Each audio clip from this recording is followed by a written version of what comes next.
Hello, my love. We meet again. We do. It just seems to keep happening. Yes. Hmm. And here we are on vacation, Yeah, sitting Florida. down to have another talk about relationships and important things to grow into in relationships. Hmm. And what's been on our mind is, I can't remember now if I thought about this or how this topic came up. I think you brought up this concept, this term that you first heard from the Gottman Institute, the bid for attention. Mm-hmm. And we've been talking about that for the last week or so, off and on. Yeah. Gottman Institute has this phrase, bids for attention, which means ways in which a person in a relationship reaches out to the other person to make a connection or to have intimacy, to grow intimacy. Hmm. And they say that that's the most important predictor of a healthy relationship or marriage. They study marriage, is that most of the time the other person answers your bid for attention in a That's the positive positive way. indicator, right?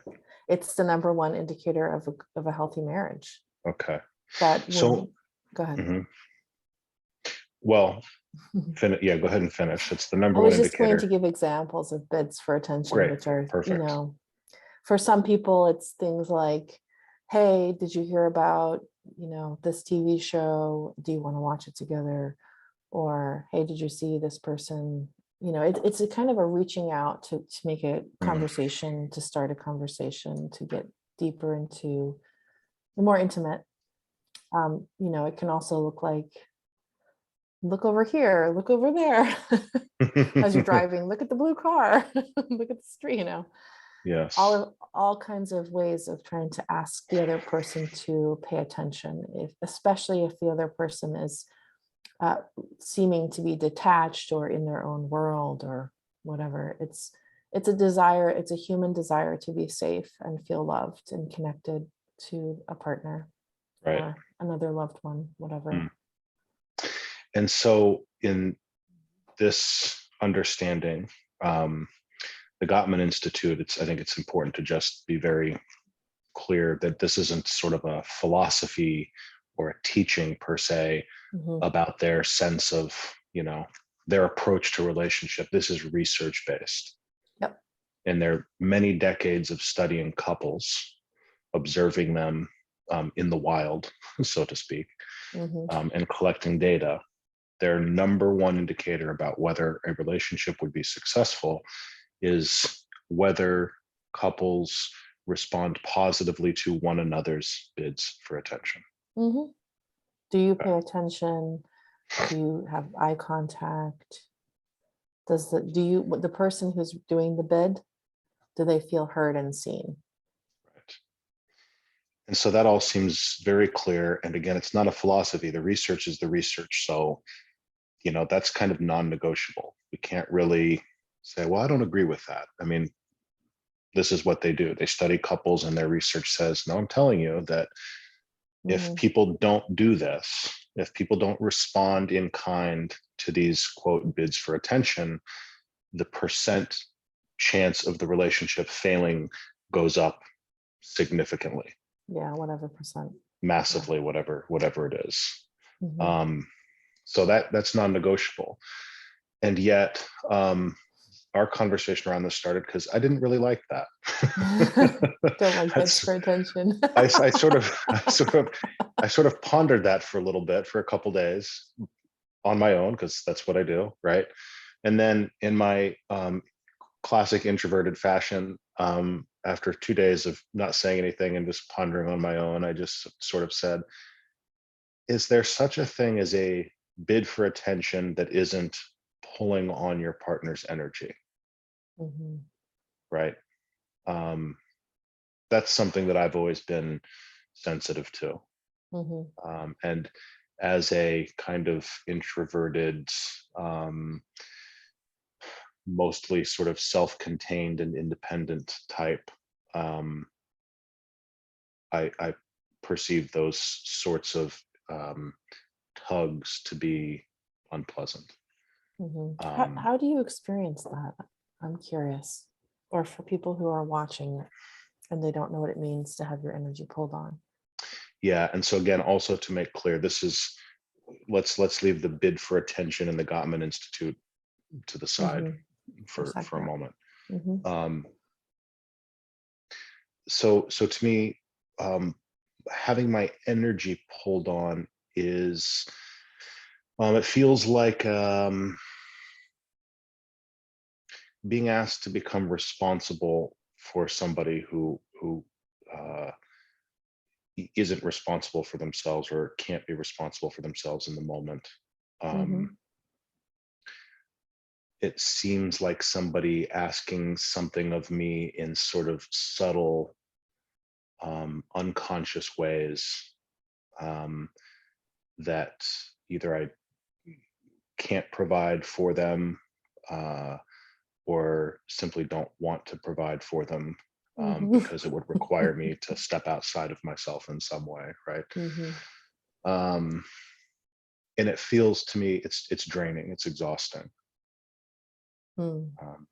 That's mostly how I experience it, sort of physically or energetically is, I find it to be very draining, to have my energy pulled on in that way.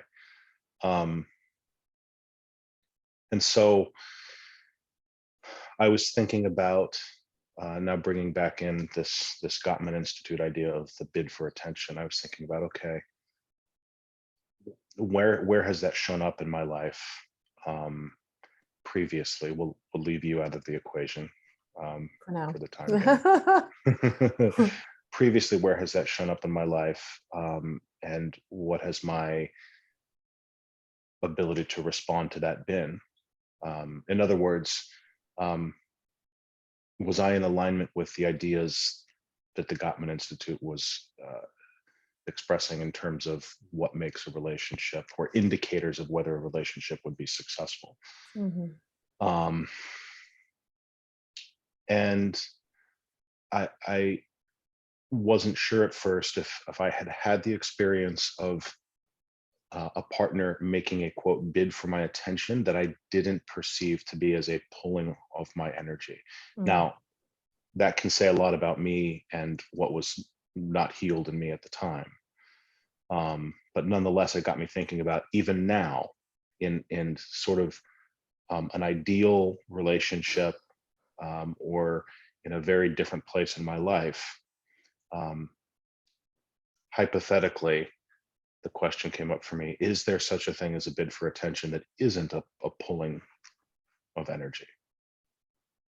And so that led us down the rabbit hole. And I'm still not sure entirely that there's a clean answer to that, but I think one thing that really stood out to me as a satisfactory way of being with that question is whether or not the partner who is making the bid for attention is conscious of doing it. Yes. And to be clear, this isn't just in romantic relationship. I mean, Sure. this is in any relationship. Obviously, it's far more important in a romantic relationship whether or not the significant other is responding to these things or not. But and so that made me feel a little bit better about just being okay with this idea that the bidding for attention is a part of a healthy relationship. What it helped me, let me put that differently. Initially, I was concerned that that this bidding for attention had no place in a healthy relationship, which would seem to be sort of in stark contrast to the data that the Gottman Institute has. And I said, okay, well, if their data is accurate, and I have no reason to assume it's not, if responding to these bids for the attention is in fact a hallmark of successful relationships, why does it bother me so much? Or why does it seem to? Am I misunderstanding something about it? Or Are we just using Yes. different language for different scenarios? And this helped me sort of reconcile that seeming disconnect when I recognize that, okay, what actually bothers me isn't the bid for attention, it's the unconscious bid for attention. That's part Hmm. of it. Yeah. And I would, I don't want to use the word argue, but I'll say it for the sake of the sentence. I would argue that I'm always making bids for attention with you anytime I'm interacting with you, for the most part. So, for me, that looks like um, sending you a quote that I've read Mm, that I think is mhm, interesting or beautiful. mhm, And I don't have the expectation that you reply to it necessarily. mm, There is a desire for you to read it, or else I wouldn't send it, right? right. But there isn't the expectation, or there's not an attachment that you reply, or you know, Yes. there's some outcome that happens from that. Okay. So Um, that's another huge distinguishing feature. right. There's a there's a Expectations and attachment. there's a desire to connect, and yet how that connection happens on the, coming from the other person, um, it's helpful to not have an expectation. If you want to Yes. suffer, then build an expectation. Sure. And then for somebody who is more introverted and perhaps a little energetically sensitive to these things, like myself, um, just as with whether or not that bid for attention is made consciously versus unconsciously, there's a huge difference in how it's received by me. Just use me as the Mhm. example here, in terms of whether or not that bid for attention is woven into and woven in with um, expectations. It's the expectations or the attachment to there being a response, either a certain Mhm. kind of response, like, yes, I definitely agree with how Mhm. amazing this is, right? Or expectations that the response come in a specific time frame, Sure. whatever it might be. That becomes the pulling on the partner's energy. And this is more than just pedantic. This is more than just kind of fleshing out terms. I think it's important because the the the teaching of the Gottman Institute in terms of couples being able to respond to one another's bids for attention is important. Their Mhm. data proves it.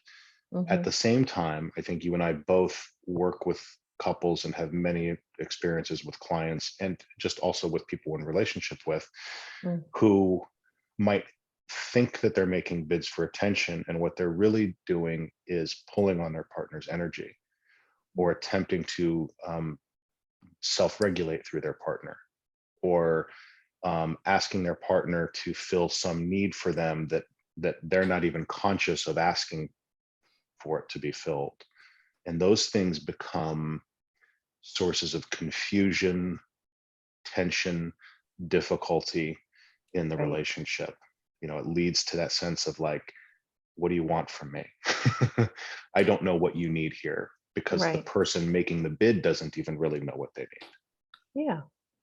Yeah. And I remember feeling that way when you and I were first together, and we were living in separate apartments, and we're both healing from all of our, we were doing a lot of in-depth healing of trauma. And I remember wanting to be, I was alone. I was in Colorado on my own. And Hmm. I was reaching out to the only person that I felt safe with here. Hmm. Hmm. And I think what I missed, what I didn't understand at that time that made it feel like I was pulling on your energy, is that you were not prepared at that time to return the bid for attention. Right. So there was an Um, offness there. That's something that I even now pay attention to in our relationship. There's times when I mean, for the 90% of the time, probably whatever inner experience I'm having of turmoil, I'm mostly sorting it out for myself. Hmm. It's just been my practice over the last 7 years Hmm. to learn how to take care of myself emotionally and to self-regulate, which we can talk about a little in a few minutes. I think we should, Sure. what that Sure. means. Yeah. Um, it's been my practice to learn how to do that because I could see how damaging it could be to someone else. And I have been someone people have leaned on for self-regulation. And I know what it feels like to always be the one to hold space. Hmm. And there's a lot of times in that's perfectly appropriate to hold space for someone. And there's times when it's only enabling to the person that you keep holding space for them. Then they don't Right. ever learn how to self-regulate. Long story short, now in our relationship, I'm sensitive to when I need something like, to have an uncontrollable cry in your arms or whatever. I'm not doing it at a time when you can't hold space for me. I'm Right. I'm choosing those moments. I'm assessing the situation. I'm being conscious of where you are. Exactly. I'm asking for permission. Can we talk about this thing? Yeah. Can I pick your mind on this thing? If you're really Right. stressed out, exhausted, hurting, something's going on, I have to put it aside. There's nothing Yes. wrong with that for me to put it on the back burner and Right. And yeah. so, yes, and so that's why I think I would. It sort of took me aback when we were talking about this earlier, and my perception of our relationship when we first started talking about this. I said, well, I've got it great because you don't make these a lot of these bids for attention, because I was still associating and hadn't really um, seen the distinction or fleshed out the distinction between the bid for attention and the pulling on the energy. And I Mhm, said, yeah, I mean, our relationship works great, but you don't really make a lot of bids for my attention. And you said, I make bids for your attention all the time. mhm, And then we talked about it and you sort of explained, I went, oh yeah, actually, I guess you do. But yeah, the key distinction there is that, as you just said, one, those bids are done consciously, mhm, right? And then they're also done without expectation or attachment to a mhm, specific outcome. In other words, there is the freedom for me to, quote, reject mhm, or take a rain check is probably a mhm, better energetic expression. Um, mhm.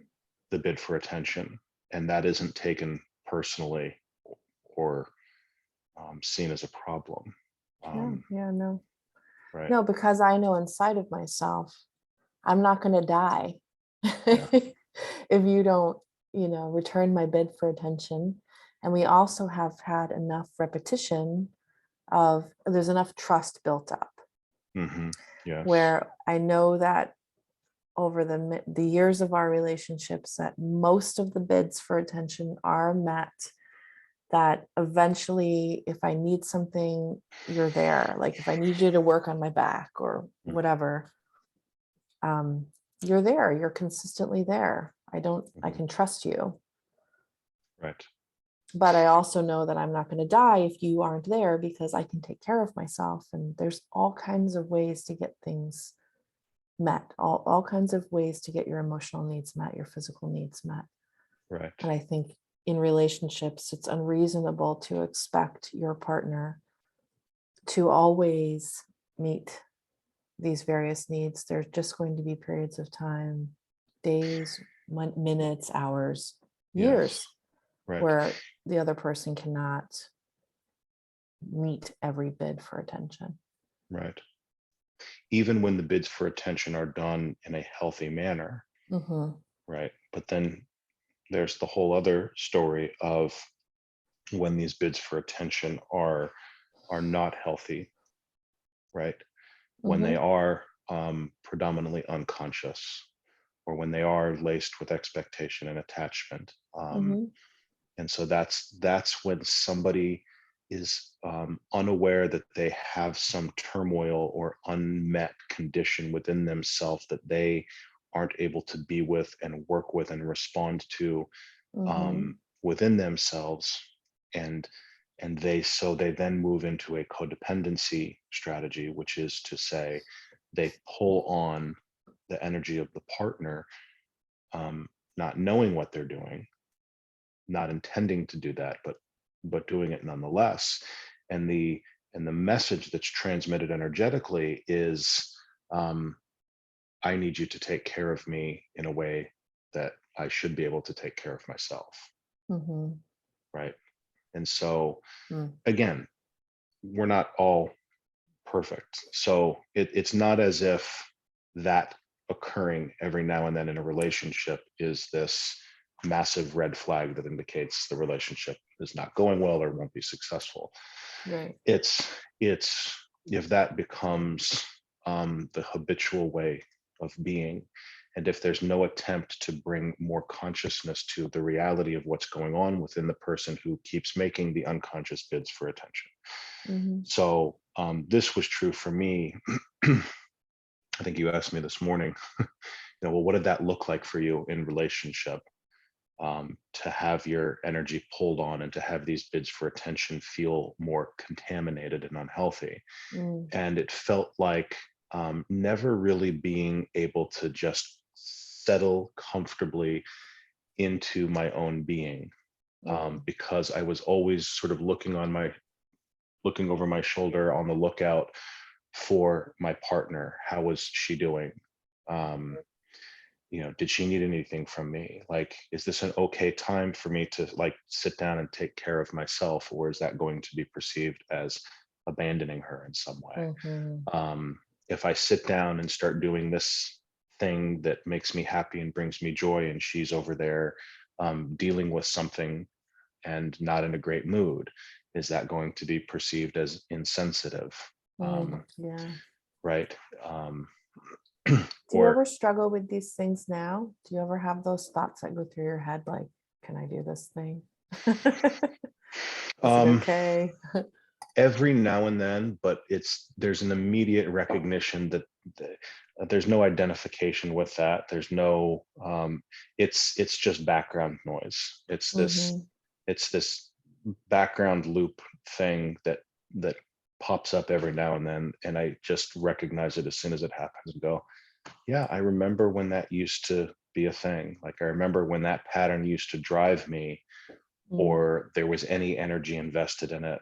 Right. And so there's not, it'll happen. um, you know um, we're home in the evening, and you know so, well, what do you want to do? Do you want to watch TV? Do you want to do this? I'm like, yeah, I think I want to just go sit out on the porch and read and smoke a cigar.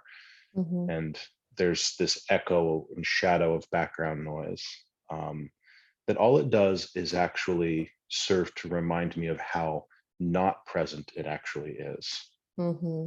in our relationship. It's just kind of there. It's the background that provides the contrast that allows the truth of the foreground to actually show up. Um, so that's how I would describe it. So no, I don't perceive that in our relationship, and that's a two-way street. That's the healing work that I've done over the years, um, and it's the work that you've done, and Mm. how that translates into your way of being in relationship with me.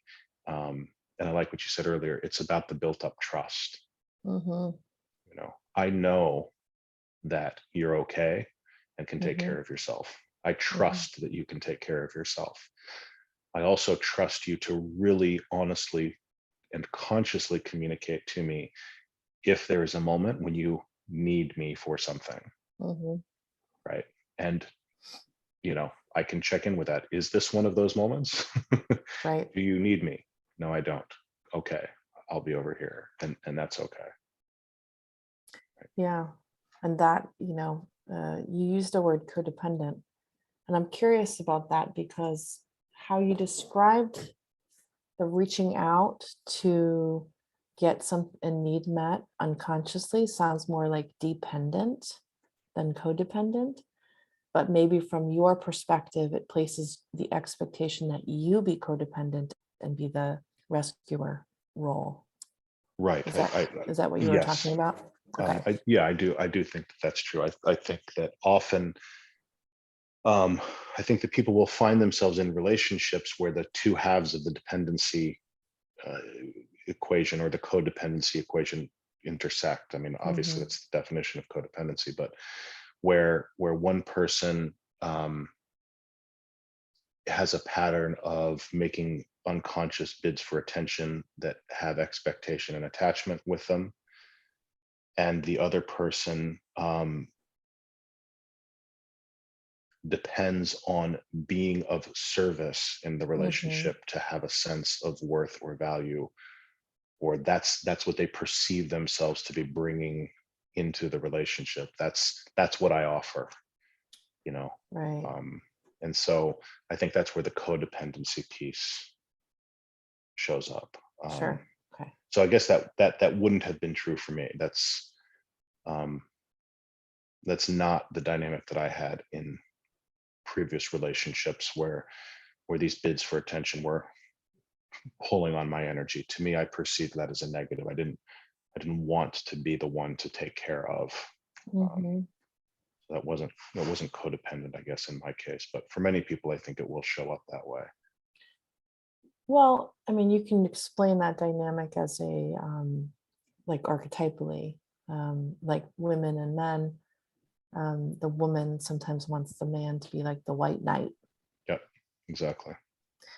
and maybe some people that you were in relationship with before wanted that from you, wanted that solidity, that Hmm. attentiveness. Hmm. I mean, think about the knights in in the Renaissance times, like Yep. all the poems. Yes, I do think that I think that that's true. And Yeah. I do think that there were those expectations.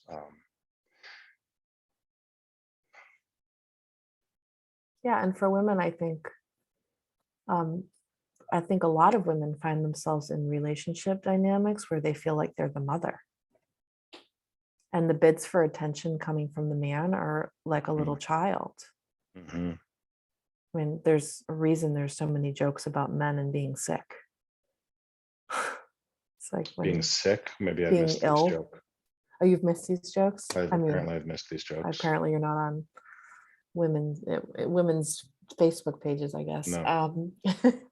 Yeah, there's just there's a joke. There's kind of a comparison of men when they get sick to young children, that they Oh, I see. regress, I see. that they become needy, that they suddenly, if they have a little bit of a sniffle, they're on the couch for a week, Right. and they can't do anything. They can't Mm, help with the kids, but the moms, if they get sick, they're still driving the kids to school. It's a whole thing, sure. Okay. a whole messy. Yeah. Well, I think that gets into a potentially much more complicated At any rate, can I'm of just worms. saying that there's Yeah. archetypal roles that we fall into, Sure. and where this kind of pulling on energy thing plays out. Right. Yeah. Which again, I think to me is that's the important distinction that I want to make, or that's what felt important to me to make as a distinction, um, in terms of uh, settling into this language that the Gottman Institute uses, and Mm, and yeah. and and for lack of a better way of putting it, being okay with that. Um, and so the distinction again to me is there is the healthy making of a bid for attention, which, as we've thought about this for a couple days and fleshed it out, you then sent me something. I went, oh, okay, that's what it is. What you've just done is you have organically shared of yourself, Mm, right? And that's how you make these quote bids for attention. And at that point, to me, that terminology actually becomes a little less accurate. There's a bid for connection, hmm um, that is Yeah, made. attention sounds like a toddler, right? Right. It Like it pulling it on the does. pants leg of the father. Right, Hello. right, right. Nonetheless, because that's the term, we'll use it. But the way that you make your bids for attention as a healthy, individuated person, and the way that that works in our relationship, which is a healthy relationship, is that you organically share of yourself as an offering, Mhm. and then in any given moment, I have the opportunity and the option to take that offering and do something with it. Mhm. Respond to it, say thank you, make an offering in return, acknowledge and appreciate any number of options that I have to respond to that organic sharing that you've made. Mhm. Um, but that organic sharing of the self, um, by its nature, does not have any expectation or attachment that Yeah, it's that's just a giving. transmitted along with it. It's just a Mhm. giving. And so what in a lesser developed relationship, whatever the hell that means, um, a less healthy relationship, or, and again, lest that come across the wrong way, that for us would mean any relationship that we've been in prior to this one, Sure. Mhm. right? Yeah. So it's not like we have to go back that far No. to know what that looks and feels like from a personal perspective. Um, but from some less healthy place, um, a sharing of a meme, or a comment about an observation in the world. Oh, I just heard that so and so, isn't that interesting, right?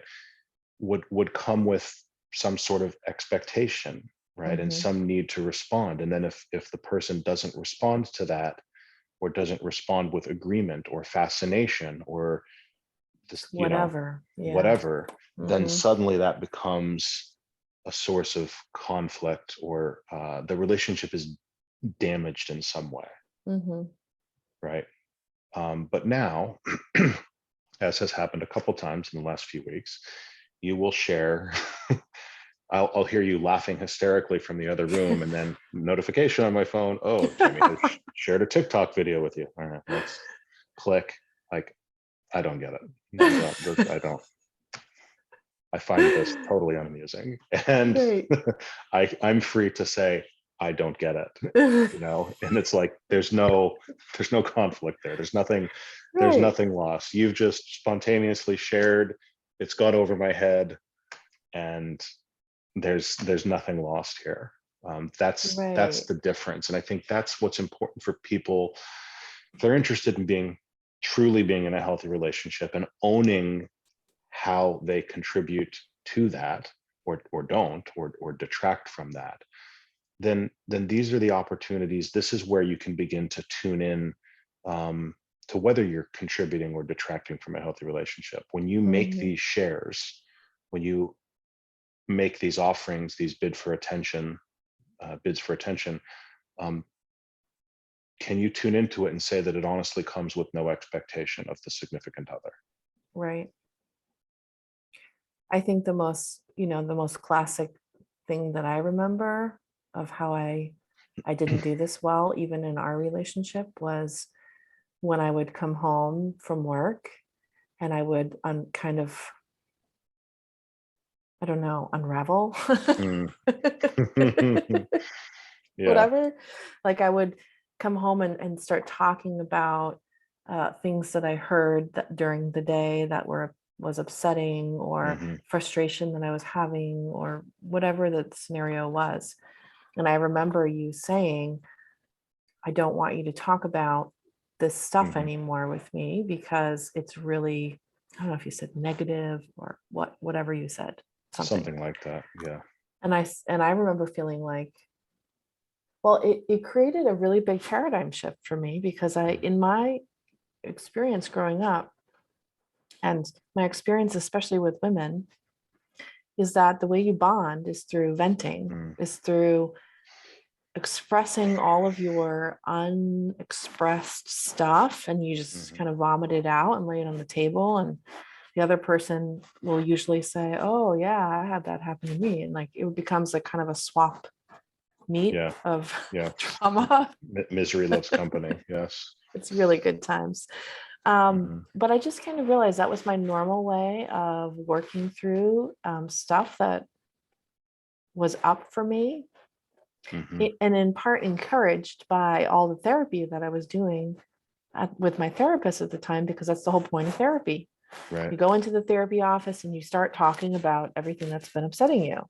And from that big mess, whatever you want to, maybe mess is kind of a harsh word, from all of those feelings that you reveal, you begin to understand yourself through talking.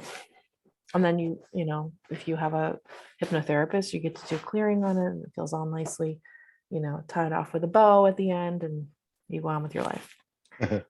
Well, here I am coming home from work with all of this built up stress and kind of spewing it all out.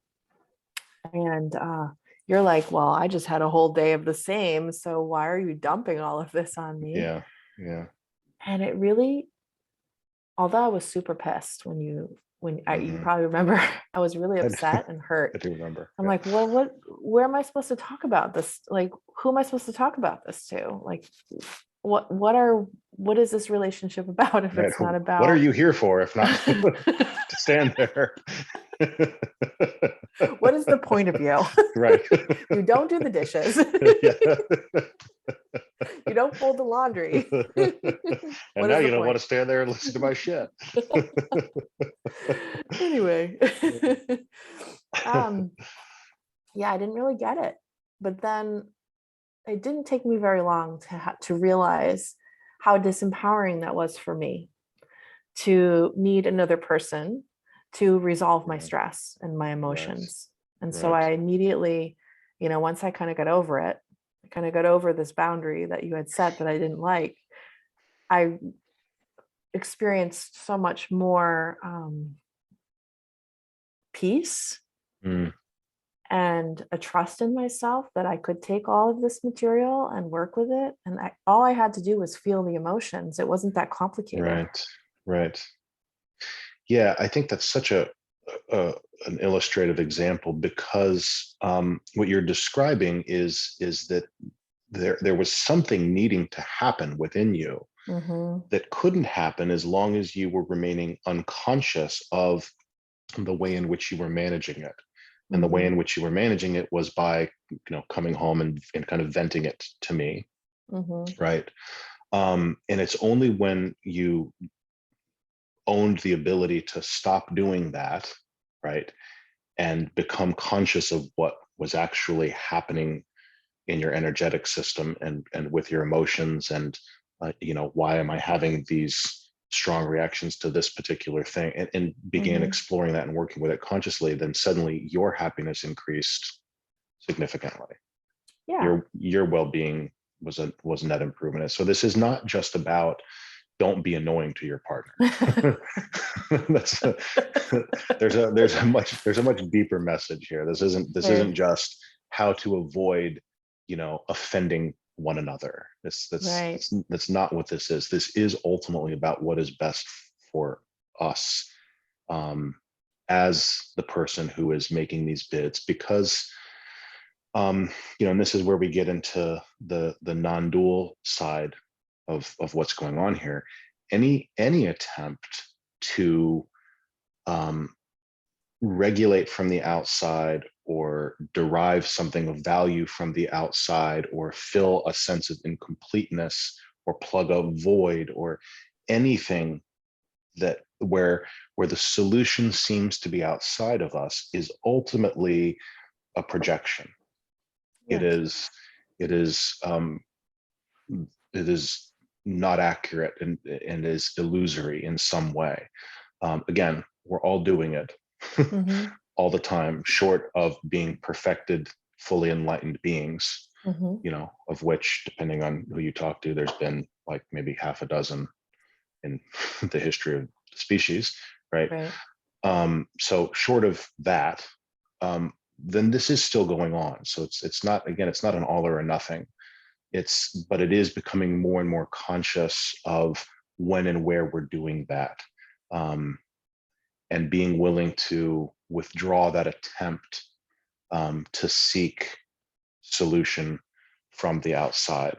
Mm-hmm. And I think the problem that a lot of people have with that teaching is that they want to follow that in their logic mind to some inevitable conclusion that then looks like being totally isolated and hermit-like and disconnected from the world.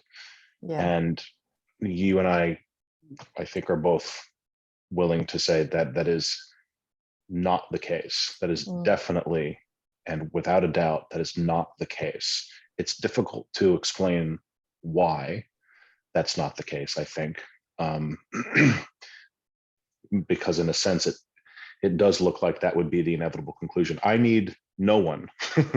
I don't need any of you for anything. I'm totally content within myself, right? Oh, except I need the people to work at the grocery store so I can go buy food, right? So Sure. Yeah. this comes back to, even when we withdraw those projections and are capable of meeting our own needs and stop projecting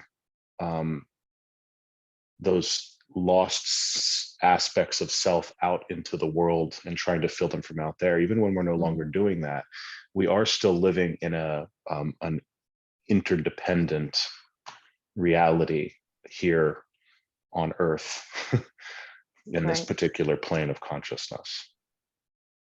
Right. And it's a matter of becoming resourceful, filled with resources, right? Mm-hmm. So if every time I feel upset, I have to come home and vent to you, which is what I used to do to my mother, my poor mother. That's what I did for 37 years of my life, FYI, until I moved to Denver and was like, oh, I shouldn't really be doing this anymore. I need to learn how to take care of myself. I just transferred it to you. If you aren't there, if my mom's not there, if my friend's not there, what am I going to do? It's going to create a lot of suffering if I don't have my go-tos. And you and I see this all the time with various clients. They have these various attachments to or addictions to things like running or skiing or cycling or whatever, this person, that person, and then they break up with the person. Right. Or their kids go off to college. Or they get hurt and they can't run. They can't dissipate that energy through physical activity. Yeah, they don't know how to move. They don't know how to take care of themselves in other ways. So they're reliant on one path or another path. And that creates a lot of suffering when you can't access that path. But it's a wonderful thing if you can give yourself the opportunity to become more resourceful and more resilient and learn new ways of working with things and being with yourself. And then once you become fully resourceful and independent, like you have been most of your life, then you get to have the experience of, oh, what's it like to be comforted when I'm sick? Yes, which I have had. Right. The irony of that earlier example wasn't lost on me. I think it was about a year ago that I got COVID. I think I had it. Did I have it just before? Yeah, I think I had it. Yeah, about 4 or 5 you. days before me. Yeah. And so I had that revelation. And I recognized that pattern, that energetic pattern had been there previously as well in other iterations. But it was only then that I recognized that I seemed to be getting something from that experience of being sick and feeling really well taken care of. And again, it seems like perhaps we're kind of contradicting ourselves. We're not. It's just that these things are paradoxical by their nature. But I recognized that there was an opportunity there for me to allow myself to be taken care of. And for me, the reason that was so important is because I spent, I think, too much of my time and energy oriented towards independence and Mm-hmm. introversion and self-management, and being able to take care of myself, or just, having kind of a low, uh, I want to say a low bar. That's the wrong, but I don't have a lot of needs, right? Mm-hmm. And so, um, in not having a lot of needs, I don't need to make lots of bids for attention to have needs filled, right? Mm-hmm. But that can become an extreme, or be taken too far in that direction, too far in the direction of independence and not enough honoring of interdependence, Right.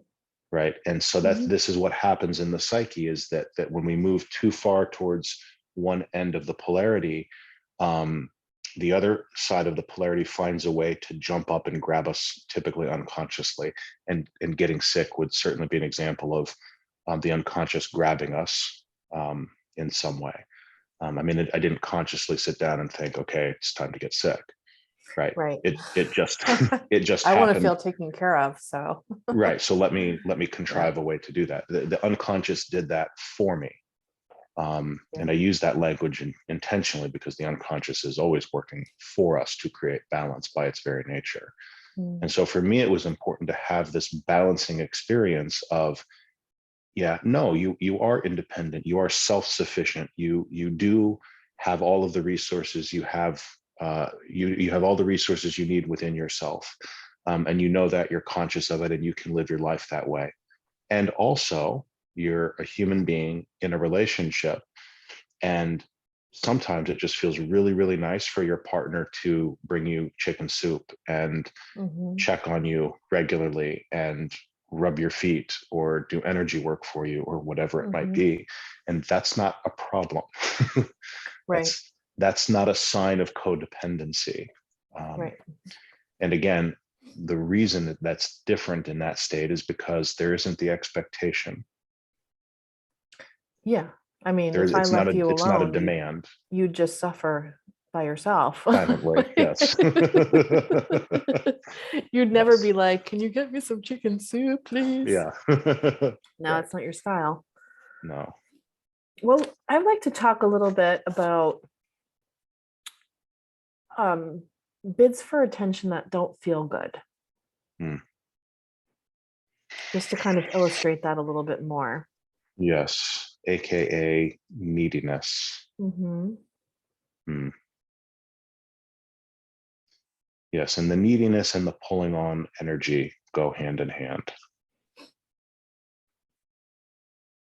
Yeah. So for me, we have a slightly different way we feel this. I don't um, kinesthetically feel like someone's pulling on my energy, but to me, it kind of feels like someone's knocking on my door, Mm, um, and like not going away. hmm. Right, you're not answering, but they're not getting the message. Right. They're just Yeah, continuing to knock. right, And that's probably the most difficult thing for me is that, there's times that I can answer the door and there's times I just can't answer the door right. because I'm tired. I mean, usually it's because I'm just tired and I should be meditating and Hmm.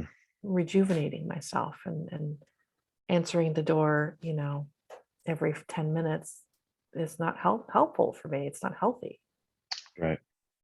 I usually don't, I notice for me anyway, is that there can be a lot of bids for my attention on a certain day. And if I have plenty of energy, I can answer a lot of them. Hmm. But if I'm feeling exhausted, it makes me really angry. I get really Right. angry in Yeah. response. I have less tolerance for the bids. Hmm. So, ways that, I've been in a relationship where people have made a bid for attention that has felt uncomfortable for me have been things like texting me repeatedly. And if I Hmm. don't respond, the person will send another text and then another text and so on. Hmm. Yep. That's one of the ways that I experience that now. Yep. So Yeah. Yeah. So those are, how did you phrase it? You wanted examples of what? Experiences of having someone give you a bid for attention that doesn't Gotcha. feel good, Right. just so that Yeah. people who might be watching this can think about ways that they may have Sure. been reaching out and Well, it's harmful. so I had I dated somebody many years ago, um, who was constantly asking me what am I thinking? Hey, what are you Oh. thinking? What are you thinking now? And I was like, I You really promise you want that to know? that at this moment, yeah, it's either do you really want to know, or at this moment, like there's literally no thought in my head. I, there's nothing there.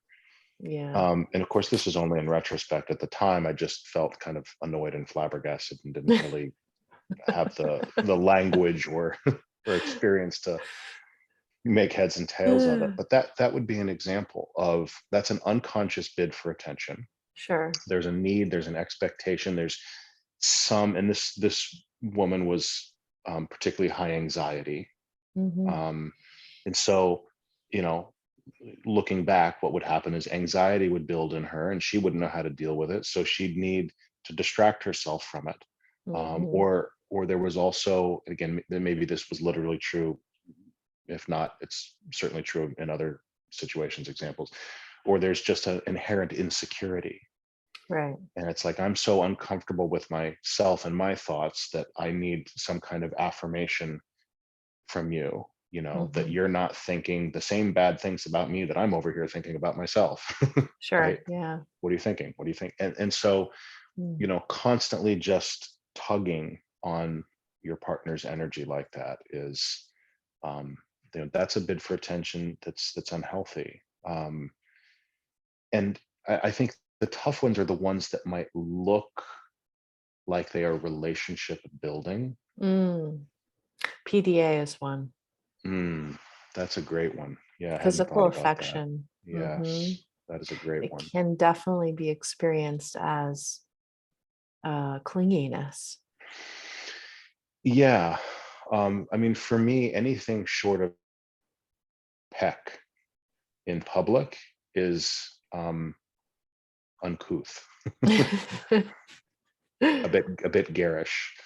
Um, and so I know that I've had examples of that, but we'll just stick with the hypothetical that yes, if your significant other is not really particularly comfortable with dramatic expressions of action in public, and you continue to do that, and or make those attempts, those bids for attention, right, that the unconscious can kind of twist that around and say, well, I'm just trying to be close with you, right? Right. Right. I just want to show you how much I love you. I just want other people to know how much I love you.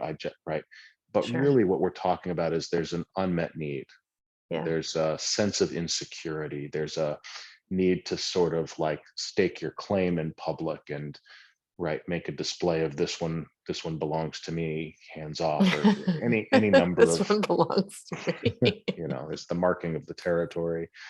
Mm. There's any number of, um, sort of examples of um, shadow psyche material that is coming out and demanding Mm. that you latch on to your significant other in public and kind of make a big deal about that, or maybe there's just sexual repression, and you're sort of getting off on the idea of being seen, being affectionate in public. But Mhm. the key point in all of those examples is that they're all unconscious. Right. But those are the tricky Yeah. ones because, where there's that temptation, you could attempt to make a logical argument that no, I'm not pulling on your energy. I'm just making one of these bids for attention that the Gottman Institute says you should respond to. Mhm. If we're going Right. to be in a healthy relationship, you're supposed to respond to this in an affirmative manner. Right. Um, yeah, so PDA is a great example of that. What Yeah, are and what are I some think when others? I said PDA, I was really more just, referring to less the extremeness of the physical affection, more of the Mhm. constancy of Yeah, physical. people just, when you're with someone and they're just hanging on you, Yes. like Yes. they just need to always be touching you or holding your Right. hand or, Right. excuse me. Yeah. Another one I just thought of is jokes or passive aggressiveness is a way that people Yeah. make a bid for attention. Mm. That feels kind of shitty. Like sort of needling jokes at the partner. Yeah, that's one. I mean, there's lots of couples that I've observed anyway, who, excuse me, they just, in order to get something that they need, they will make a rude, jokey comment at that person. And I can't think of an example, but it's like or sarcasm. Sarcasm. Yeah. Poking at one's insecurities. Right. Yeah. Like those aren't received well. Yeah, I think we're it's almost like we're accidentally segueing into this conversation we've had before, and that has been poorly received by some others around the whole love languages phenomenon, and that idea of there being specific love languages, and the clinginess or the physical affection or physical touch. Right. It would be very easy to just sort of bypass the sense of or bypass the reality of the unconsciousness that is present in these manifestations and the unspoken expectations and attachment to an outcome, and just say, this is just my love language, or this is just how I show you affection, and this is how I prove that I love you, by showing you affection. That's my love language. And so it's okay for me to just kind of literally tug on you all the time. Right. And it gets tricky because I think there are scenarios in which those kinds of behaviors are not problematic. They're not destructive, and can be in fact supportive to the relationship. And it really, I think it comes down to whether a particular person is ready and willing and able to show up and tell the truth about themselves, see the truth about themselves, know that that's what's going on, admit it to themselves, and then kind of stay grounded in that and say, no, I'm actually not able to take care of myself right now, or I'm afraid you're going to leave me, or I'm feeling insecure, or I'm feeling jealous, or I'm wondering if you're over there talking to another woman on the phone, or whatever it might be, right? Like I'm unsettled in some way. And in fact, if I'm really honest with myself, this attempt to be in constant physical contact or constantly showing affection is really grounded in my own unmet needs or unresolved insecurity. But that takes a lot. That's there aren't a lot of people who are able to do that. Certainly not the majority of people. And you're bringing up another example, ironically. So in a person's desire to be forthcoming about what's actually coming up for them, like I realize that when I'm clinging to you at parties, it's because I feel nervous or I feel anxious. Another bid for attention that people do, and I see it a lot in the conscious healing or spiritual people that we work with, is that everything is about, well, this is how I'm feeling. And so a lot of bids for attention are like this oversharing of, these are my patterns, and this is the trauma that I've been through, and it becomes very heavy.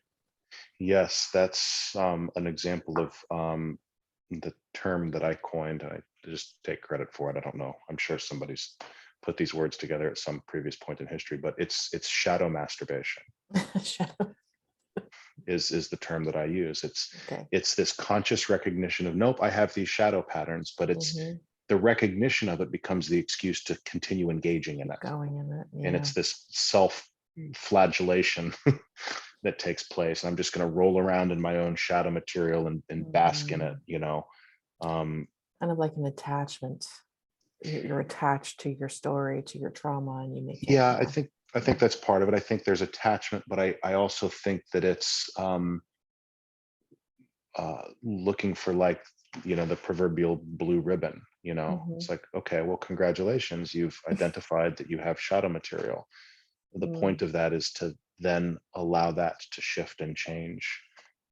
It's not just to sort of admit, yep, I'm a hot mess, and then continue to be the proverbial hot mess, even though that's causing difficulty in relationships or causing difficulty in your career or whatever it might be.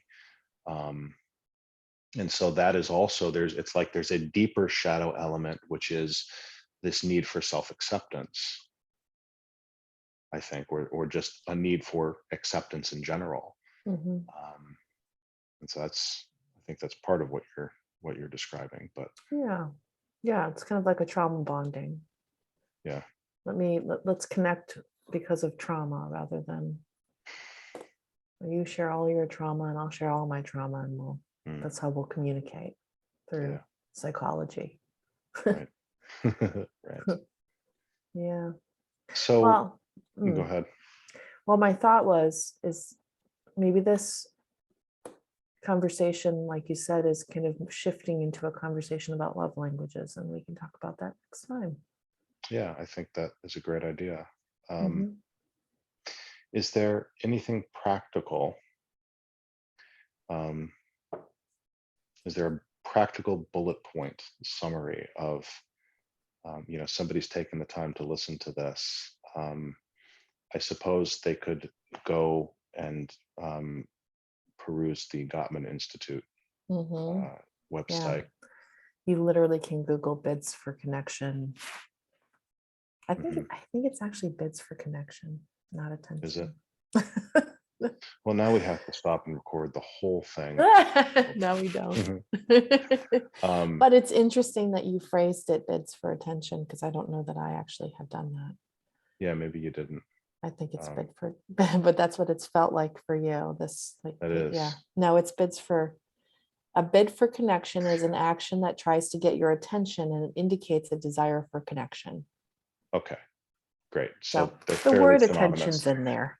It is, but you know, I think maybe that's a great way of kind of wrapping this up. Is your bid for connection really an unconscious shadow bid for attention? To me, if you can tune into the distinction between connection and attention, I think that's something that maybe people can just take away from this and begin paying attention to within themselves in their own relationships. Is when you reach out to connect, quote, connect with your partner, are you really seeking attention? Is it really because there's a sense of something missing that you need your partner to provide? And if so, congratulations, you're human. This does not mean the imminent collapse of your relationship. It just means there is a need for consciousness there. And that can be as simple as talking about that deeper reality, instead of just making the bid for connection in the way that you were going to. If there's the ability to recognize that it's actually attention seeking, it's actually trying to have unmet needs resourced from outside, you can make that the bid for connection. Yeah. Hey, I don't know why, but I'm over here feeling lonely. Right. And suddenly now you're talking about a deeper reality that's taking place for you. And there's a more authentic opportunity to make a connection. Yeah. And I think I would just add to that is,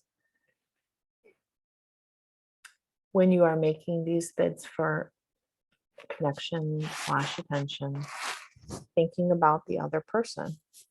Be considerate of the other person and where they're at. it doesn't actually really matter what your bid is. If it's for attention or connection, if you consider the other person, where are Mhm. they at? Ask Yes. permission. And then if they say no, like they're, I need to talk about something with you. Are you available right now? Do you Mm. have the time for this right now? Mhm. And then when they say no, you let it go. Yeah. Okay. And go on with your day. Yeah. And you, if the relationship's going to continue, you want to, ideally, you want to be with a partner who doesn't say no all the time. Right. Right. Sometimes a no is fine, but no all the time won't work. Right. Yeah. So it's, yeah, can I resource this myself? What am I doing this for? Why am I Mhm. trying to make this connection? Can I take care of myself instead? Is there some way I can do that? Mhm. And being considerate of the other person. Is Mhm. this person on vacation? Right. Touche. Is this person exhausted? Yeah. Is this person ill? Is this Mhm. person really tired from, working a long day and it's 9 o'clock at night and you're reaching out for some, you know what I mean? There's just so Yep. many ways to think about the other person. I think Yes. that's what people struggle with, is because they are so in their intense emotional stuff when they're Mm. making these bids. It's unconscious, like you said, that they just blurt it out and then they get hurt when the other person doesn't respond or Right. responds in a way that feels painful to them. Mhm. Yeah. I Okay. mean, the answer to the question is to be more conscious, but that's hard. Yes. If only, it's just a light switch right over there on the wall. Just click. That's the Yeah. practical advice. Just be more conscious. Right. Great. Well, we'll leave it at that. And soon we'll talk about love Love languages languages. and attraction. Perhaps fits in well with Mhm, that. mhm, Okay. Until we meet again, my love. mm, Goodbye, everyone. soon.